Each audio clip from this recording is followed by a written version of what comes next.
História, questão 24.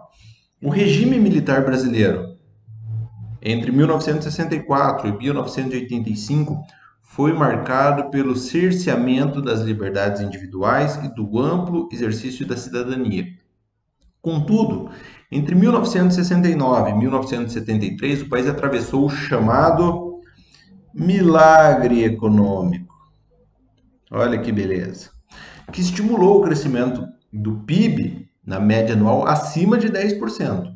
Sobre esse período, assinale a alternativa correta. Então vamos falar um pouco sobre esse milagre econômico aí, né?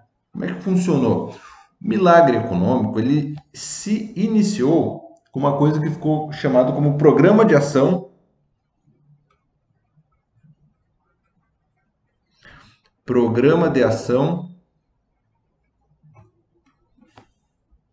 Econômica do Governo.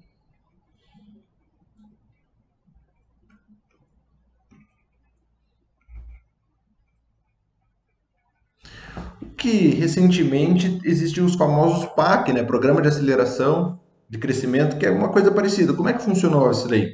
O governo usou, por exemplo, o FGTS, né, que tinha sido recém-criado, né, o Fundo de Garantia do Trabalhador, pegou essa grana do Fundo de Garantia e começou a injetar na questão habitacional, construção de casas, por exemplo, junto com a Caixa Econômica, né? Isso daí começou a movimentar a indústria.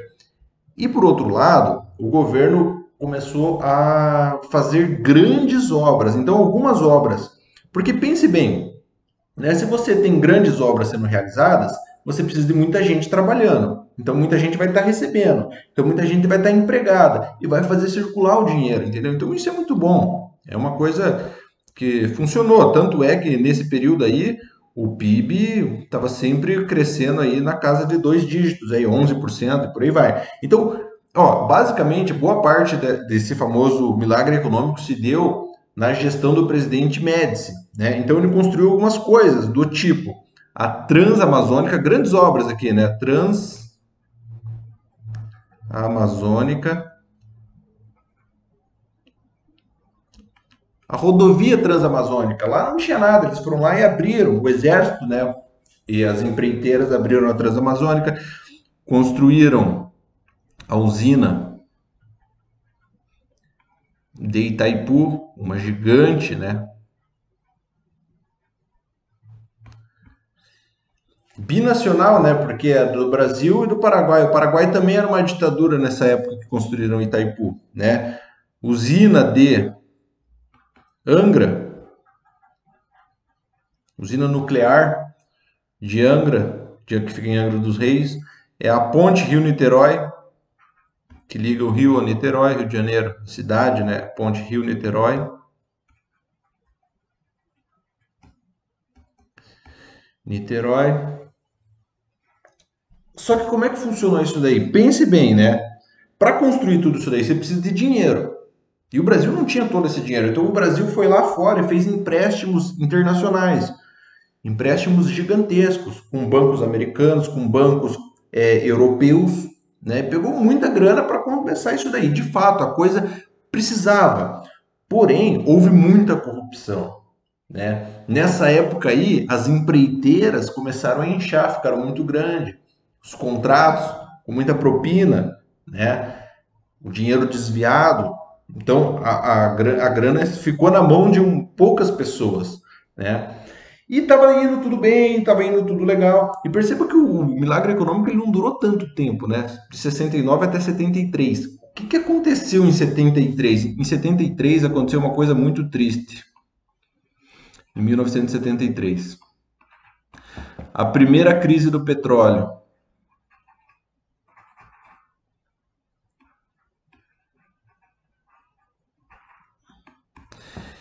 Então, os grandes produtores de petróleo do Oriente Médio resolveram aumentar o preço do petróleo. E de repente o petróleo era bem barato. Era tipo mais barato que água. De repente eles aumentaram muito, né, de uma hora para outra. Então todo mundo ocidental que comprava petróleo dele, em especial eles queriam atacar financeiramente os países que eram aliados de Israel, né? Então eles aumentaram de repente o preço e daí gerou uma crise gigantesca E daí os Estados Unidos, por exemplo, que era um país que tinha emprestado muito dinheiro para o Brasil, para recuperar essa grana aí que estava gastando mais com petróleo, colocou os juros lá em cima e daí depois foi um desastre. Por quê? Porque em 73 foi um ano, um baque para o mundo inteiro. E daí o Brasil desencadeou porque a gente teve que pagar essa dívida por muito tempo, inclusive algumas até recentemente a gente estava pagando, a da Itaipu, por exemplo, né? Porque foi um dinheiro, muito dinheiro que foi emprestado, né, para isso daí poder acontecer. Então, e depois a sequência do milagre econômico foi ruim, porque a desigualdade aumentou, o salário mínimo baixou como nunca visto, ficando abaixo de US$ 100 pela primeira vez, né? Então a população sofreu muito. Por quê? Até porque esse crescimento aí foi grande, porque os sindicatos eram ou inexistentes ou não tinha poder de negociação, porque a gente estava numa ditadura.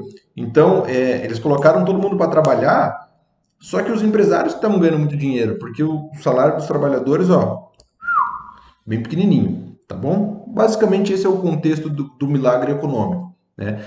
E depois a gente teve uma sequência, ficamos pagando, pagando, pagando. O resultado disso é que a década de 80, por exemplo, é conhecida como a década perdida, né? Ficamos só pagando empréstimos que foram feitos durante o milagre econômico. Então vamos lá. Não estou dizendo que não deveriam ser feitos, sim, essas obras. Um país como o Brasil precisa realmente, só que a maneira que foi feita, né? Então vamos lá. Sobre esse período, assinale a alternativa correta. Ocorreu grande saída de capital estrangeiro através da restrição de remessas de lucros? Não. Ocorreu muita entrada de capital estrangeiro. O capital estrangeiro foi colocado aqui, foi. Então tá falso essa daqui. Ah, e perceba o seguinte: depois que acabou esse milagre econômico, daí existia uma grande taxação, essa questão ali da restrição de remessa de lucros, existia muita taxação para a gente importar coisas depois disso. Tanto é que era muito caro. De repente ficou muito caro você ir importar alguma coisa de fora, né? Claro, ficava muito caro. Tanto é que houve um sucateamento gigantesco aí da nossa indústria logo depois, né? Houve aumento das exportações. Sim, tanto na área, por exemplo, agrícola, esse período aí do milagre econômico foi totalmente voltado para a exportação.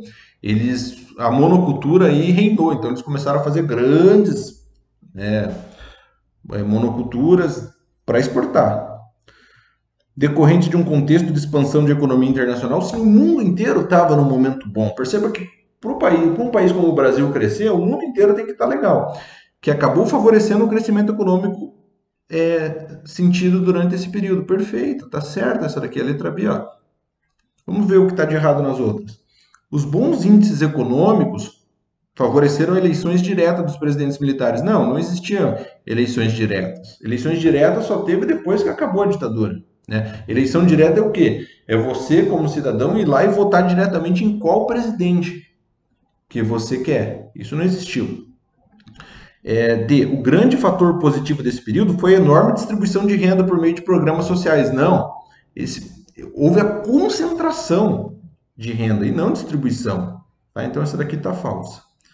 Beleza? Então é isso. Questãozinha de certa forma tranquila. Só trazendo algumas informações sobre o milagre econômico, o milagre brasileiro. Beleza?